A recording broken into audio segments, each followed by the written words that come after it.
In the headlines, hundreds left devastated following Mpape demolition. Federal government to lift Twitter ban soon.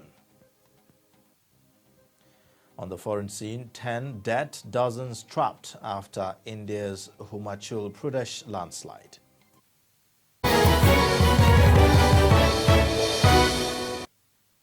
Hello and welcome to Trust TV News Update. I am Ayuela. Thank you for joining. The news in details.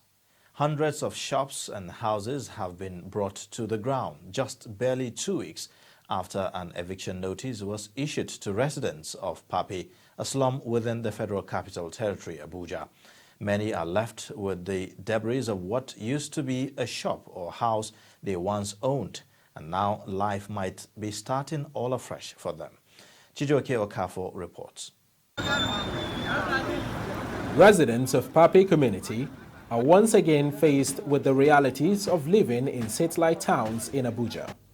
The ugly scourge of demolitions by the Federal Capital Development Authority, FCDA. Shops, stores, and even houses were flattened by the large tires and sharp teeth of bulldozers, while the owners stood by watching helplessly. So this morning they land up with many caterpillar security, but we are not against the demolition. What we are against that the government is supposed to know that all of us we are a good citizen of this country, and they're supposed to at least give us a notice, at least 6 months notice, so that we know how to do. So we are a good citizen of this country, and if you can look, last year we are talking about coronavirus. We go lockdown. Since I mean getting to about 6 months, and so from lockdown we come out again. What they are telling us is that we should park. Where they're supposed to give us, they're supposed to show us a place that we can park and go and start our business, because we are paying tax. We are contributing for this country. We are a good citizen of this. We need the peace of this country. We need good for this country. But now they do not tell us anything. What they want us to do, that to pack our goods, which means they mean us that there's nothing we can do. Some of them were emotional as they narrated how the heavy presence of security operatives stopped them from going into the shops and houses to take the little belongings they could gather, while some watched on as all they had were destroyed.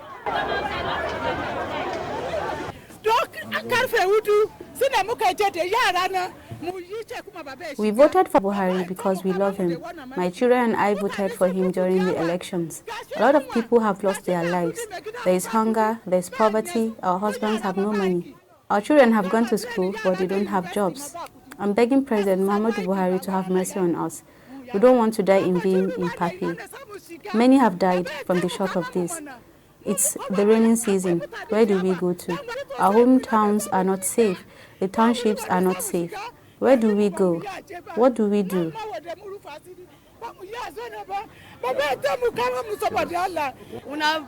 Nigeria people. We are tired of this thing.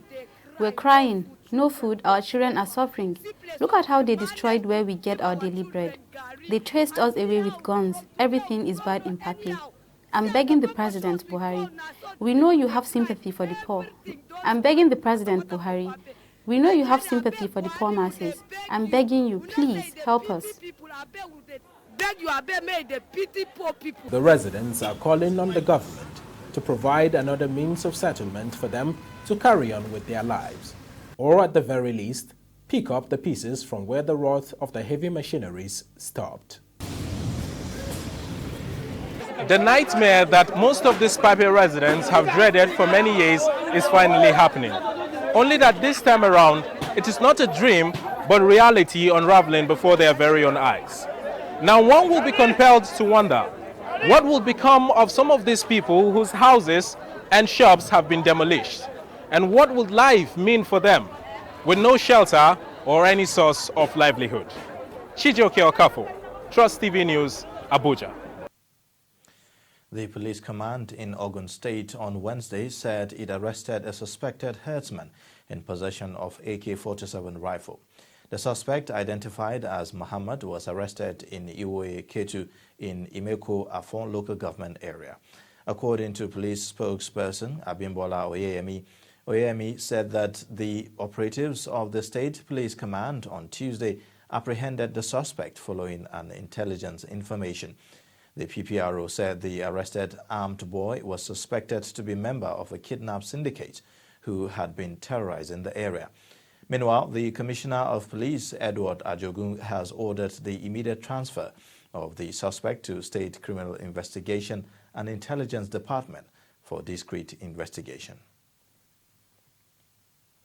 Now, an Ikeja Special Offences Court has adjourned until September 27th the trial of Olariwaju James, alias Babajide, charged with the alleged defilement.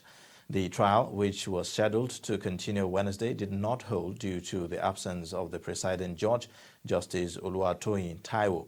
Justice Taiwo is currently attending a judge's retreat alongside other members of the Lagos State Judiciary. The registrars at her court, however, informed newsmen that the new trial date has been communicated to all the parties to the suit. The new Commissioner of Police, Kaduna State Command, Abdullahi Mudasiru, has assumed office on Wednesday. Mohammed hails from Katsina State and holds bachelor's degree in political science from the Usman Danfodio University, Sokoto.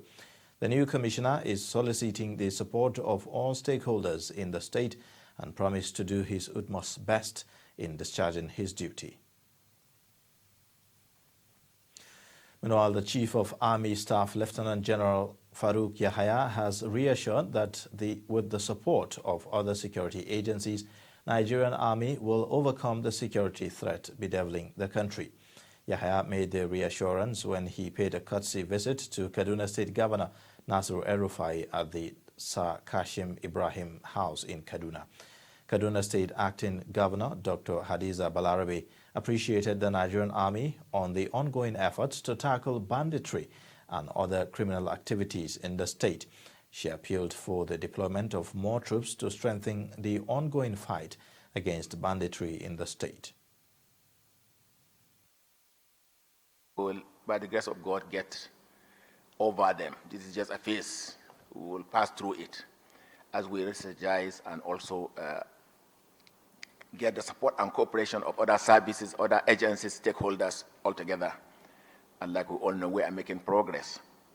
So the aim actually is just to pay my respect and homage to the State Governor of Kaduna State, appreciate his support and contributions to us, and urge him not to relent in doing them. I have been here, like I mentioned. I know the support we enjoyed from His Excellency. And every time we call him, he never said no. And even the Operation Mesa operation we are doing when I was here, it's one of the places that we were never owed the troops' requirements were always paid as at when due, despite whatever economic challenges we had. He has always ensured that they were done, and when there are issues also, we interact and we're able to address them as they arise. We really appreciate we appreciate that.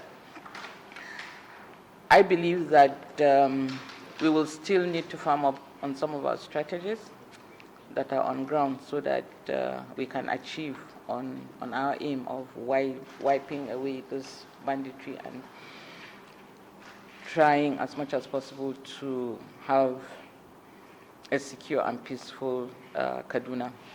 We've had relative peace until recently when the crisis in Zango and Kataf, started again. And that has been one major issue that we've had to handle,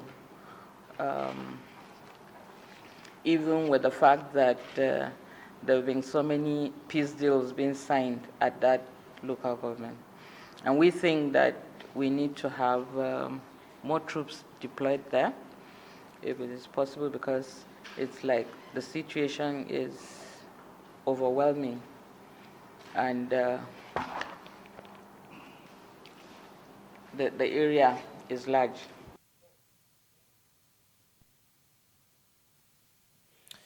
Federal government says the Twitter ban in Nigeria will be lifted soon. The Minister of Information and Culture, Lai Mohammed, stated this while briefing State House correspondents at the end of the virtual Federal Executive Council meeting, presided over by Vice President Yemi Osinbajo. Mohammed stated that some of the conditions made by the federal government for Twitter operations to resume in Nigeria include the registration of Twitter as a Nigerian company with an address. The government is also demanding that Twitter must commit itself to the Federal Inland Revenue Service, FIRS. The government is also proposing an ombudsman between Twitter and Nigeria.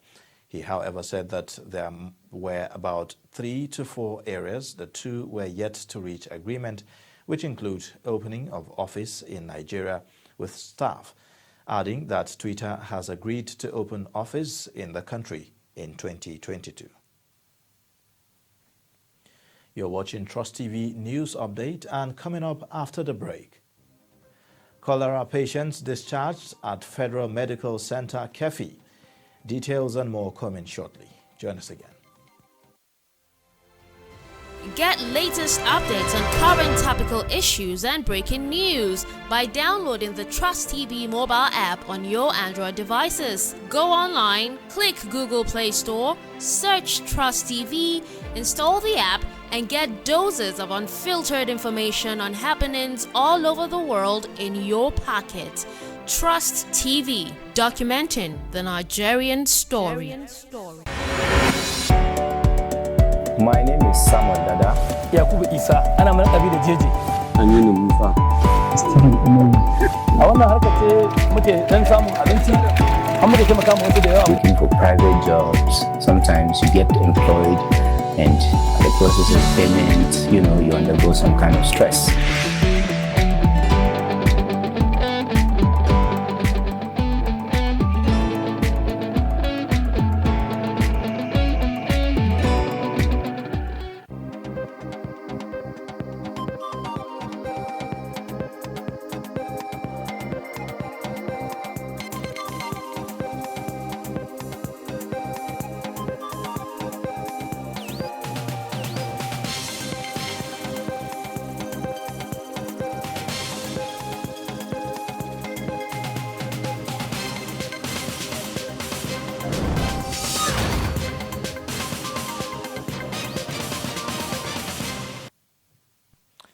Thanks for staying with us. You're watching TrustTV News Update. Let's have another look at some of our top stories. Hundreds of shops and houses have been brought to the ground just barely 2 weeks after an eviction notice was issued to residents of Mpape. Moving on, a total of 816 Nigerians have lost their lives to cholera outbreak, while 31,425 suspected cases were recorded between the months of January and August 1, 2021 from 22 states and the FCT. This is according to the Nigeria Center for Disease Control. The Federal Medical Center in Kefi, Nasarawa State, says 4 cases have so far been treated and discharged. Trust TV's Aisha Salihu reports. A surge in the cholera disease outbreak in some parts of the country has become worrisome as it seems to be spreading fast with the increasing figures of suspected cases and the lives lost. The head of clinical services at the Federal Medical Center, Kefi, Dr. Ede Christopher, gave an analysis of the symptoms of the disease and treatment measures. Dehydration. It dehydrates. That is, people will lose fluid from their body very, very fast. And at the same time, you find them passing through frequent diarrhea. So you are losing fluid from both ends. And that's why it's called blue death. Because when the person loss of fluid is much, the skin turns blue-gray. While outlining the safety and prevention techniques to prevent further spread of the disease, Dr. Christopher noted that no cases have been recorded in the month of August at the Federal Medical Center Kefi since the treatment and discharge of 4 patients in July. For now, we don't have any. Those ones that were recorded last month were treated and have all been discharged. The issue that has to do with cholera has a lot to do with hygienic protocols. Hygiene, okay? Avoiding infected water, bad water, food to be handled very well. He, however, called on a corporate social responsibility on the part of everyone in creating awareness of the disease to curb its continuous outbreak. I want to believe that people should also be encouraged to be able to give their best. Corporate social responsibility. Politicians should come out. Pay the money, token money, whatever it is, to these media houses. And they want people to be informed. And you also can do most of them, or some of them free. Because that is part of the corporate social responsibility of everyone. So I want to look at it from these three angles. That if we do that, we'll go far. A number of cholera cases has been recorded in some parts of the country over the past few months, and Nasarawa State is not an exception.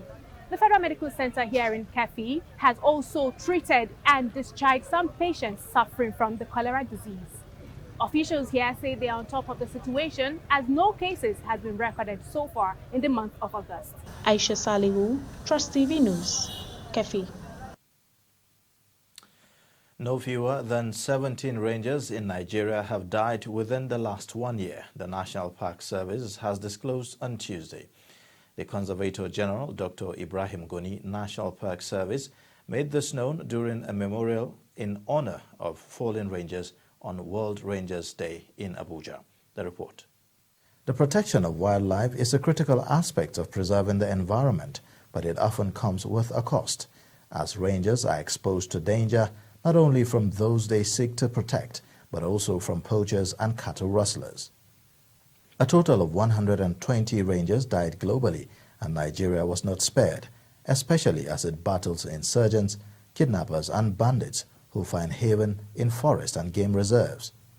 This candlelight memorial is marked in honor of those who paid the supreme price. They weathered the storm to ensure that you and I are safe from all forms of environmental-related hazard by preventing biodiversity loss, ecosystem degradation, biological monitoring, habitat monitoring, human-wildlife conflict mitigation, tourism management, community engagement, education, among many others. Government says efforts have been intensified to adequately protect wildlife park rangers in line of duty from attacks by kidnappers, bandits and terrorists. The flame of the candle symbolizes remembrance. As we light our candle in memory of our fallen heroes, let us do so with gratitude that they lived and that we shared life for a time. As we pass the flame of remembrance from one to another, let this tiny light also represent vigor to sustain and even to go beyond legacies they left behind. The National Park Service was promulgated in 1999 and currently administers the affairs of the 7 national parks spread across the country. As Nigeria seeks to boost non-oil revenue, the ecotourism sector provides abundant opportunities, but the safety of rangers is paramount to realizing its full potentials. On business, the World Bank has stated that Nigeria is among a list of top 10 countries with high debt risk exposure. It stated this in the financial statement for International Development Association, which was among the World Bank fiscal year 21 audited financial statements. Nigeria is rated 5th on the list with $11.7 billion International Development Association debt stock. It is discovered that Nigeria's undisbursed balance with the World Bank is about $8.656 billion as at June 30, 2021. According to the financial statement for the International Bank for Reconstruction and Development, Nigeria has a total of $589 million undisbursed balance, consisting of $500 million loans approved but not yet signed, and $89 million signed loan commitment. The Abuja Municipal Area Council has withdrawn the levy it imposed on companies for using generators to power their businesses. This is coming after outcry by business owners that AMAC officials have distributed payment notices to several organizations in the FCT. Dashan Hussaina Usman has the report.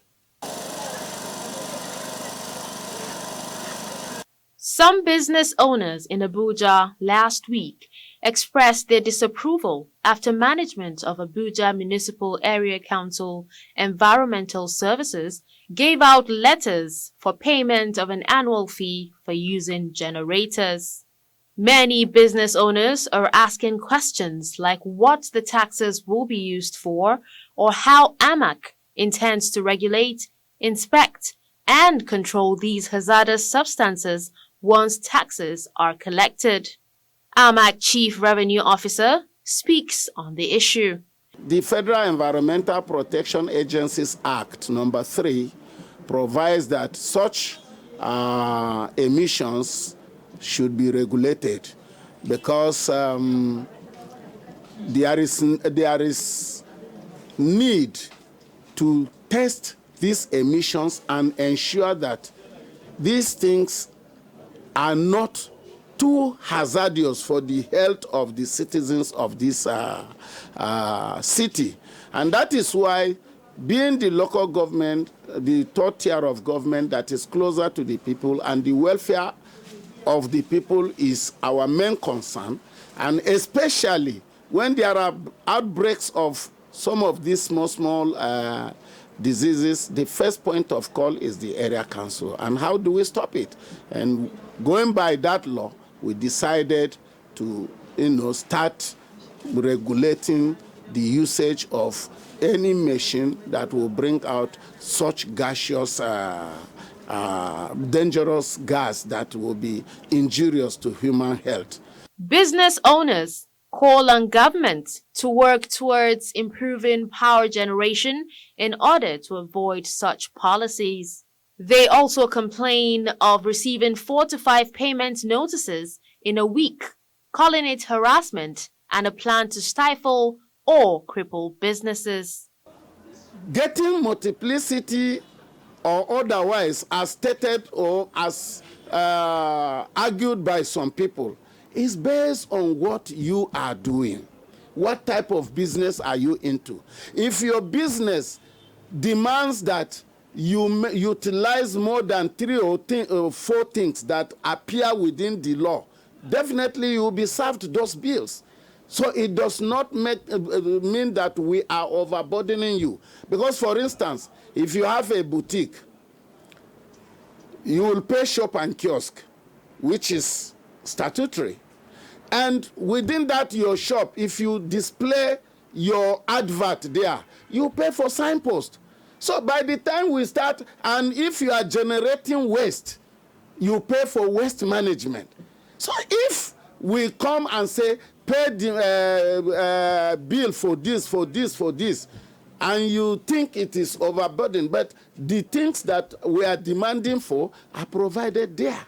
The council chairman, Abdullahi Adamu, said that because the new policy has generated public outcry and to encourage businesses grow, he had directed its withdrawal since the 4th of August. Adamu said that anyone claiming to be an AMAC revenue collector on gas emission is not a staff, apologizing for any pain the policy may have caused residents. Darshan Hussaina Usman, TrustTV News, Abuja. Now let's take a look at some stories from the foreign scene. A landslide in the mountainous Indian state of Himachal Pradesh has killed at least 10, injured 14, and left dozens trapped after a bulldozer tumbled onto a major highway on Wednesday, smashing and burying several vehicles, Indian officials said. Around 30 people are still trapped, including passengers inside a bus lying under the debris. Vivek Kumar, a spokesman for the paramilitary Indo-Tibetan Border Police, told Reuters. Abid Hussain Sadiq, a top government official in Kano district where the incident happened, said that rescue operations could continue through the night to find the survivors. Local police chief Saju Ramrana said the landslide loosened large bulldozers and sent them cascading down the steep mountainside, blocking about 150 meters of the highway. South Africa's President Cyril Ramaphosa on Wednesday resumed his much-anticipated testimony in front of a judicial inquiry into corruption a month after his predecessor was jailed for ignoring the same investigators. It is Ramaphosa's second time appearing before the panel, which has been probing the alleged looting of state coffers during former President Jacob Zuma's 2009 to 2018 tenure.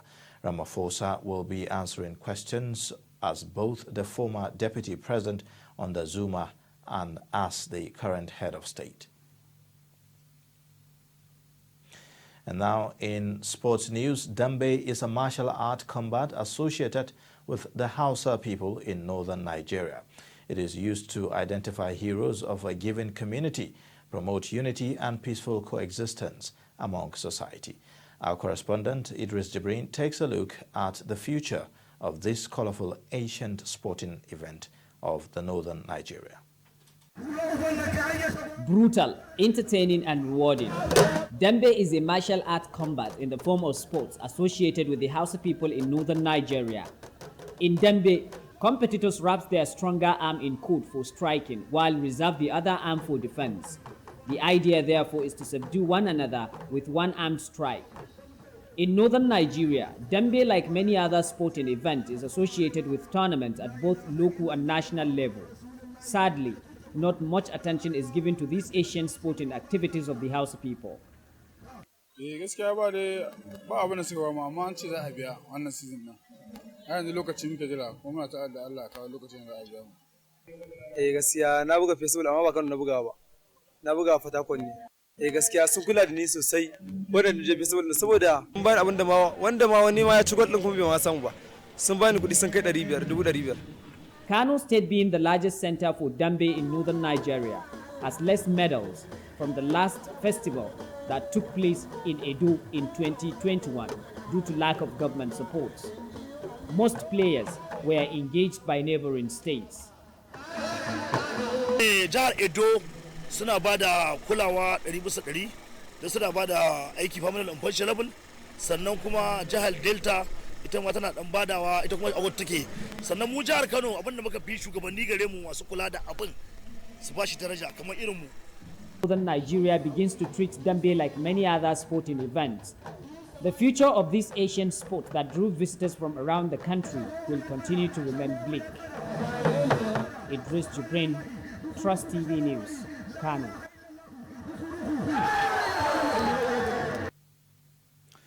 Now, the president of Paris Saint-Germain, PSG, Nasser Al-Khalifa, has expressed delight over Lionel Messi's decision to join the team. Al-Khalifa said PSG is proud that Messi opted to join the club. This was disclosed via PSG's verified Twitter handle on Wednesday. TrustTV recalls Messi signed for PSG on Tuesday after his contract with Barcelona expired.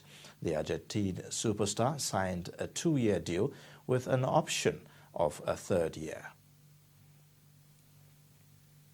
And that brings us to the end of TrustTV News Update. For latest news, click the subscribe button on our YouTube channel and follow us on all social media handles. I am Ayuba Ilia. Thank you for watching.